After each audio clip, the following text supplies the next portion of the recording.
Madame déclaration en français, en arabe et en pulaar. C'est ngaïri docteur Koulio, quand on a un labo, quand on lit l'homme, Fami, quand on lit Tablay. Nous n'avons pas de valeur. Il est au milieu de Galou Ali Haro, et de Nang, et qui nous village. Adjum, Hajma, Adjum, le cinéma, Java, Heran, Hajm,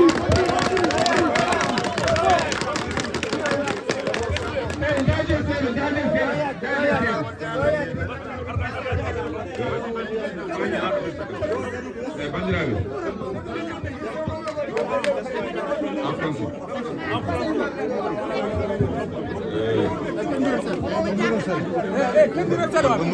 bandiraɓe legal laaɓe normandi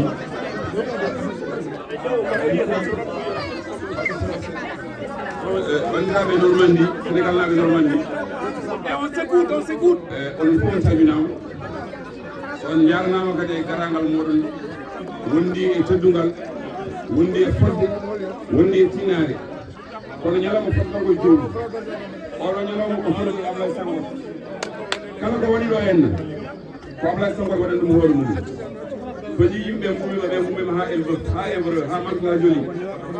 gummima partout ngari ko kanko kolliɗon kanko Ablaye Senghor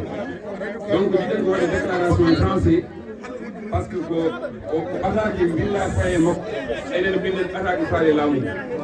gandinande ko ɓe gandi ko eɗen gandi wono ɗum ɗon walla eɗen gandi ko ɓurɗum ɗon kadi koɓe jiiɗi wadde ko gasata penade wawa ittude gonga ko gonga tan larto ha abada joni noon men kalanɓe enen ko jiɗen haalde ko ɓe nana kanko wonno représentant monsieur Kane c'est le chef de l'agence consulaire et de ma déclaration c'est une lettre ouverte. C'est une lettre ouverte qui est adressée à monsieur l'ambassadeur. Pourquoi monsieur l'ambassadeur? Parce que le contrat, il lie notre frère, notre compatriote Ablaye Senghor à l'ambassadeur du Sénégal à Paris. Donc l'objet de la lettre, c'est une lettre ouverte. Alors monsieur l'ambassadeur, nous tenons par la présente lettre ouverte vous faire part de notre incompréhension, voire de notre opposition radicale par rapport au préavis concernant le contrat qui lie M. Ablaye Senghor comme agent administratif à l'ambassade du Sénégal. En premier lieu, nous tenons à signaler à l'opinion publique, nationale comme internationale, que M. Senghor est un franco-sénégalais qui a choisi de démissionner de son poste de CDI dans lequel il pouvait évoluer professionnellement et personnellement pour venir se consacrer au Sénégal, pour montrer son amour et son attachement à notre pays. Ensuite, en deuxième lieu, il y a lieu de revenir sur la nature de contrat qui lie M. Senghor à l'ambassade du Sénégal. Ce contrat, c'est un contrat, c'est vrai, de durée déterminée de 2 ans, mais qui demande à être pérennisé et à être CDIsé. Donc nous sommes là pour rappeler à M. l'ambassadeur, avec donc comme son représentant ici, M. Marcal, de lui dire que le contrat qui lie M. Senghor à l'ambassade du Sénégal doit être pérennisé. Et nous serons là tous les jours, toutes les semaines, pour que ce contrat-là soit pérennisé, soit validé, parce qu'au regard du droit même administratif, il doit être pérennisé. Par ailleurs, M. Senghor a montré son efficacité, son utilité, son dévouement à l'agence consulaire. Nous tous qui sommes là sommes témoins de son empathie, de son intérêt, de sa compréhension, de son aide, de son soutien à l'ensemble des compatriotes de Normandie qui sont là présents, qui sont venus d'eux-mêmes, par eux-mêmes, avec leurs propres moyens, parce qu'ils savent que M. Senghor est un agent administratif dévoué aux causes du Sénégal. Et au-delà de cela, depuis qu'il est là, quand même, on sait qu'il a amélioré quantitativement et qualitativement le travail de l'ambassade, du consulat. Tous les actes administratifs, tous les actes civils, c'est lui qui les assure. Non seulement cela, il a une compétence qui est reconnue dans le domaine numérique. Depuis qu'il est là également, il a apporté une base théorique de sauvegarde des données qui a apporté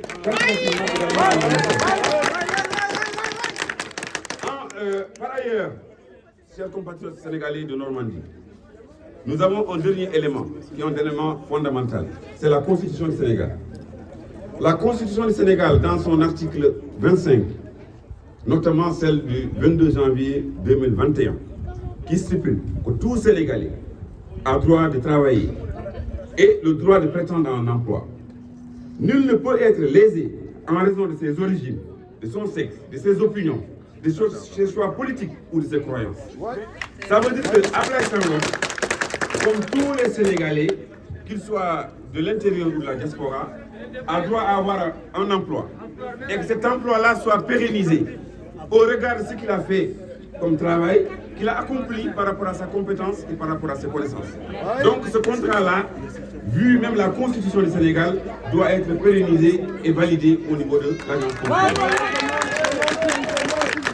Nous demandons à M. l'ambassadeur, avec son représentant, M. Kane, qui est ici le chef de l'agence consulaire, de reconsidérer ce préavis qu'il a envoyé à M. Senghor, pour qu'il poursuive, n'est-ce pas, sa mission au service des Sénégalais. Des Sénégalais, n'est-ce pas, du Calvados, de l'Eure, de la Haute-Normandie, notamment de Rouen, de Elbeuf, et du Havre et de l'ensemble de la Seine-Maritime. Il faut que M. l'ambassadeur reconsidère ce contrat-là au regard de ce qu'il a apporté au niveau des Sénégalais de Normandie. Par ailleurs, nous sollicitons également, sous son autorité, que l'agence consulaire qui est là soit renforcée dans ses prérogatives, soit renforcée dans ses matériels, soit renforcée dans ses ressources humaines, parce que c'est une agence qui apporte beaucoup aux Sénégalais qui sont en Normandie. Donc, dans ce cadre-là, le poste de M. Senghor doit être pérennisé, puisqu'au regard de ses compétences et de son travail, nous voyons qu'effectivement, il a une utilité et une efficacité pour les Sénégalais de Normandie. Donc, nous demandons à ce que M. Oumar Kane soit notre interlocuteur au niveau de l'ambassadeur pour lui dire que l'ensemble des Sénégalais de Normandie sont là, prêts et déterminés. Et ça, ce n'est que le début des actions que nous allons entreprendre. Nous serons là tous les jours, toutes les semaines, tous les mois pour défendre notre compatriote Abdoulaye Senghor. Au-delà des clivages ethniques, au-delà des clivages politiques, parce que M. Senghor est un agent administratif au service de tous les Sénégalais. Donc nous voudrions que ce contrat-là soit pérennisé. Voilà la déclaration que nous voulions faire à M. l'ambassadeur sous forme de lettre ouverte. Et nous allons remettre le courrier de M. Oumar Kane que nous avons rédigé pour que lui-même, n'est-ce pas, il puisse nous répondre par rapport à ce qui a été énoncé ici. Et...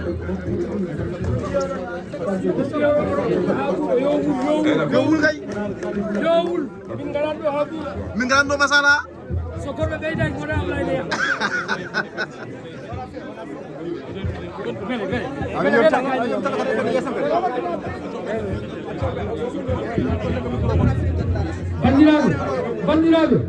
minen min garan ɗo no ɗumɗo mais ata jafoɗami kedde yo han holsi min garan ɗo no ɗumɗo oɗo yomo yiɗo on liggotama goɗɗo liggotama min garan ɗo kado hay goto mon min dañani ɗuɗo noɗon liggama oɗo gotel min wen ari fondi ñañi woni tukulor woni haala pulaar woni golfo ñaɗen mbiɗo ɗuɗen littamo paame ko wonɗo ko fof minen jamma suba ko minen wonɗo ɗon liggotama c'est tout ɓe liggotama c'est tout minen haala amen hewna hen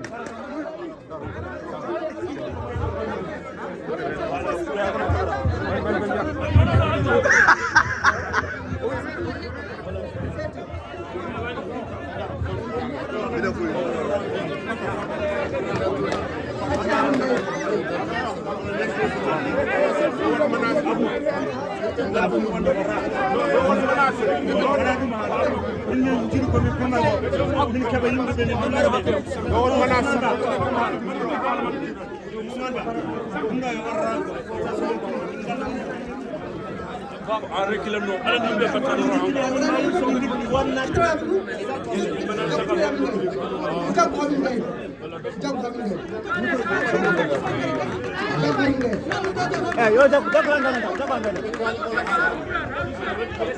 bandiraɓe on calminama on fof ɗum yettoon kala ko dilli ɗum ko ɓuri ɗum hewde doole enen fof eɗen gandi Ablaye Sangoto hol nafoore makko e oɗo kuusno nde o arani ɗo ne ko combat mawɗo waɗano ha yimɓe dañi o ari ɗo guila Senghor ha joni en meeɗa dañde mo gonawo ɗo eɗen liggono en Allah addini en Macky Sall addino Ablaye Sangoto o ardani ɗo wonde ko Haalpulaar o ardi ɗo ko il est compétent o woppi ko CDI o ari omo liggono Haalpulaar en omo liggono Sérère omo liggono Jolfum omo liggono Mandiaye donc il travaille pour tout le Sénégal donc ko haalide en ji laamu Pastef ari wi ene itta Ablaye Sangoto ene itta kala ɗo Macky Sall wonno ko neɗɗo omo itta ɗum wiyen noon waɗi waɗo et kono ɗo e Normandie Ablaye Sangoto e cuɓato ko gueɗe ɗiɗi Ablaye en doɗo Sénégal walla consulat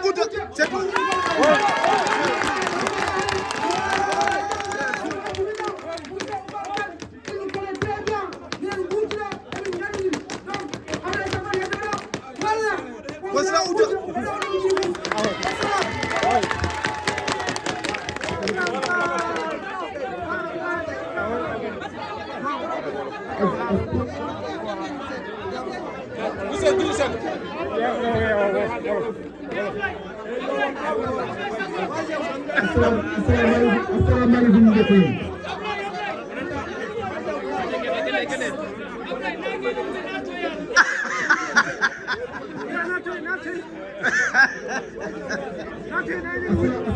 mbokk yi donc ñu teew yëpp kenn ku ne ci bu ñu lay nuyu ci sa tur ak ci sa sant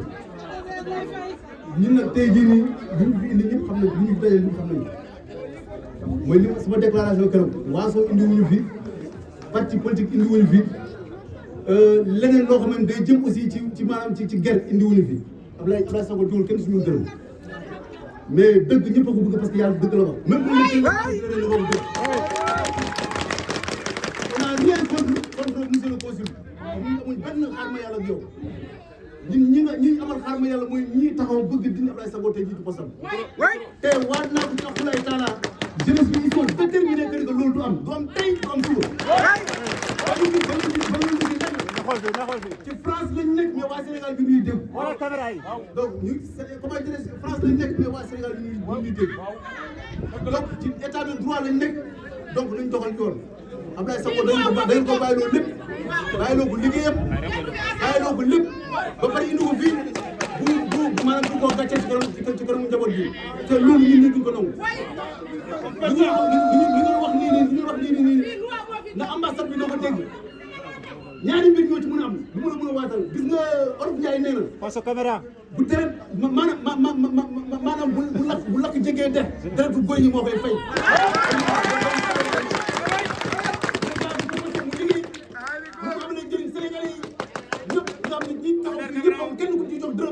taxaw ngir mu eggal liggéey fii nekkal fi parce que moom rek moo fi nekkal Sénégalais yi dañu war di dëgg donc waa Pastef laa doon waxal dañ doon kaas kër nga Abdoulaye Sangoto woon ko di gën parce que affaire yu bëri moo leen ko doon jëntil te pourtant loolu politique ngeen bàyyi ko fi muy liggéey mu liggéey wala sinon loolu lañ ci bëgg ñun bëgg nañ ci lu bëgg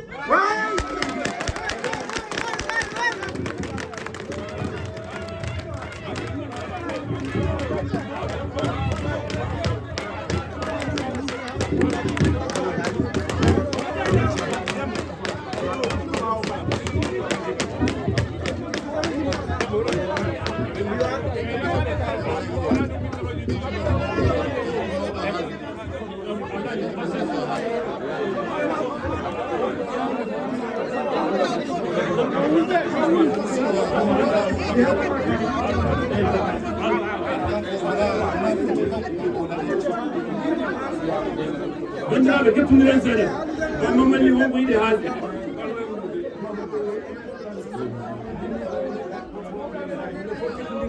o yiɗi hoɗen fof kettodiren kettodiren keɗoɗen ko haalte ko enen fof no yondiren ɗum so ɗum ɓenni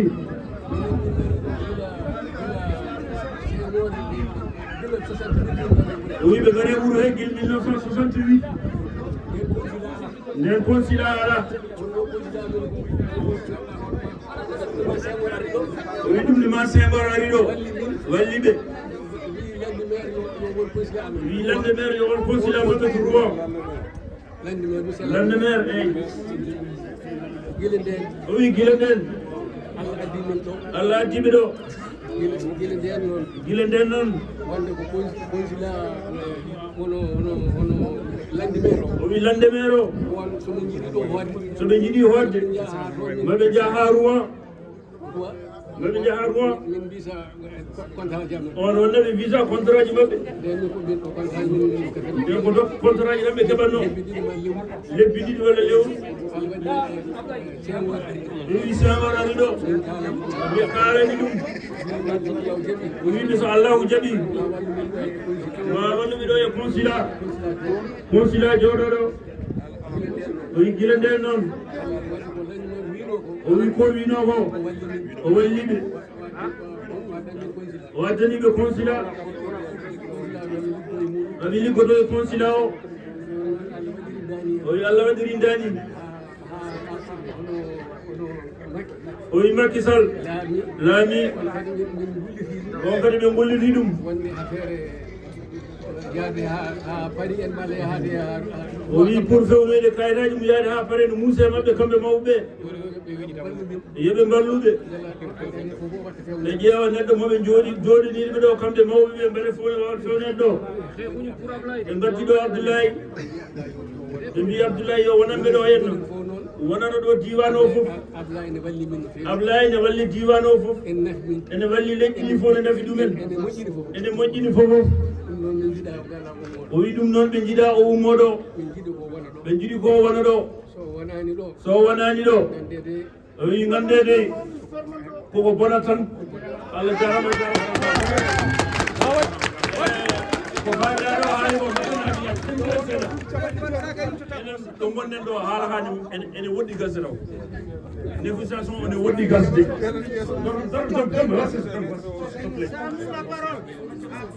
minen komin kalata min kulani hay goto min ƴem jaagi hen mbaɗi hay goto ñamminani min hay goto hernani minen min ganda Sonko min ganda n'importe qui min gandi ko koyamen min gandi ko Abdoulaye hande oɗo ñalawma billahi wallahi fof ne jarani min hen gandon ɗum an Oumar Kane e hoddimaɓe e wonɓe tuma ha yetti Ousmane Sonko ya ko deux solution ala troisiéme solution ala quatriéme solution Abdoulaye Senghor ene weliɓe ene mettiɓe omo heddoɗo welaniɓe Abdoulaye ne yaha consulat o ne udda hay goto wonta liggoɗo fof noon ene jarani min hen min kuɓɓamo min duppamo min kelamo goto wasa liggatɗo ene jarani min hen haala noon eɗen jiiɗi kam enen fof goppanmo o liggo masala ha ene woodi kono so bono yonti bonene woodi tan kon bona noon bandira ɗum hono noon min jalni yaagi hen min duttaki hen caggal programme goɗɗo ala Allah jarama jarama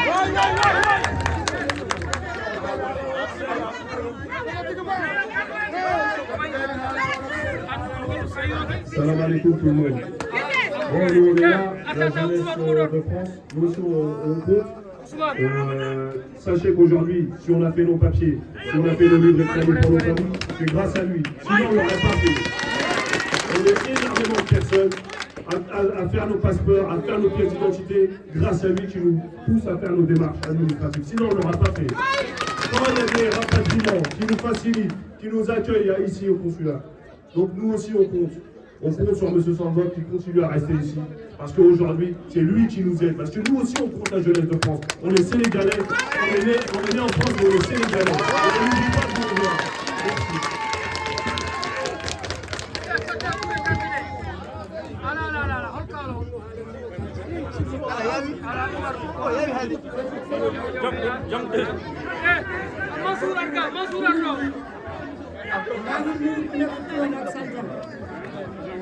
di ñaan yàlla lépp li ñu fi dajale yàlla ñu daal di ci jàmm bu ñu fàtte ñun day teraanga la nga xam ne Sénégalais jàmm la nga xam ne ci jamono yi passé rek dañu gis Sénégalais muy jëfe dara di ko amee ci violence ñun communauté Haalpulaar ku ñu xam-xam ni teraanga ak bëgg jàmm ak salaam Abdoulaye Sangoor bu ma ne maa ko fi gën a xam ne ci ñu ko gën a xam laa bokk bu muy signé ci contrat bi yàlla dogal na maag moom ànd mu ne ma Mansour loo xam parce que man CDI daaw moom laay bàyyi mais contrat bi may def loo mun naa am ma dem mun naa am ma jënd ma ne ko li gën yàlla na ko yàlla def kon tànn l'islam léegi nag bu ñëwee am lay sàkk man xam naa waa dëkk bi ñoo ne ñooy def lii yàlla xam na ba guddi mu may wax Mansour dimbali ma si nit ñi bu ñu def violence nañu calme doxal affaire bi ci jàmm ak ci démocratie yàlla moo tax may wax mais nit mënul téye nit ñi émotion moo leen jàpp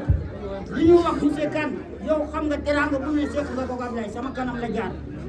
sa agence yi fi ñëw teraanga bu ne Ablaye defal la leen ko ci dëkk bi ci woon ay logement ci dëkk loo leen def na ba def loo xamante ni mun na ci jële problème ak prison mais mu jël responsabilité ganale la say gan xam nga ko xam naa ko bu dee yàlla moo tax ñuy wax tamit yow jox nga ko cër jox nga ko teraanga bëgg nga ko fonk nga ko bu fekkente ne nag yow yaa gën a xam sa bopp ak ñi la jiite fépp ci sa yéene ak sa jëf toll ak sa loxo na nga fexe xam ne kii sa élément la meilleur ci élément yi soo ko fi bàyyee yow xam nga yokkute am na wala amul ci sa kon nag yàlla ak yow yaa xam ñu ñaan yàlla lii ñu réglé ko ci jàmm ak salaam ak kan bokk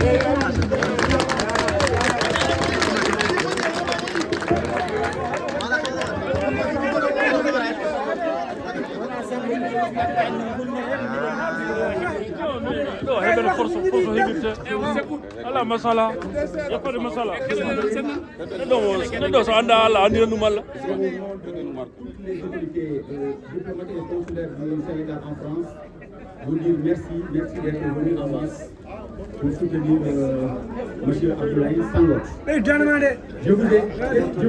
Je vous ai entendu en wolof, en pulaar et en français. Je peux vous dire une chose, vos doléances seront portées à la connaissance de la hiérarchie dans les meilleurs délais possibles. Le mémorandum me sera remis dans quelques minutes et je me chargerai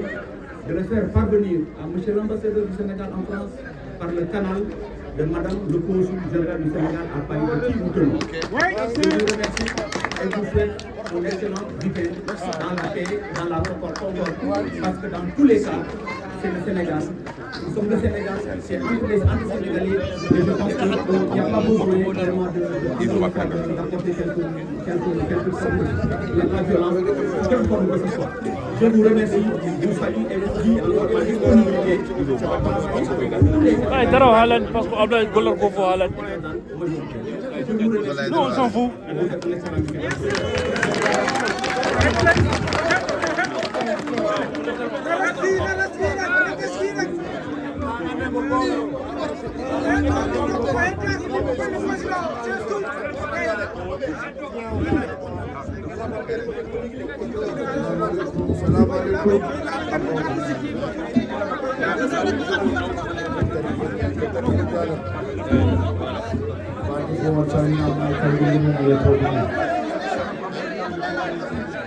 Abdoulaye Sangoor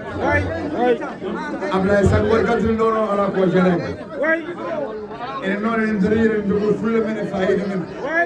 o haali noon en mbawi wiide en mbawi wiide ala en gaddan ha jiiren guite men sen jiiri guite men noon mbawen jabde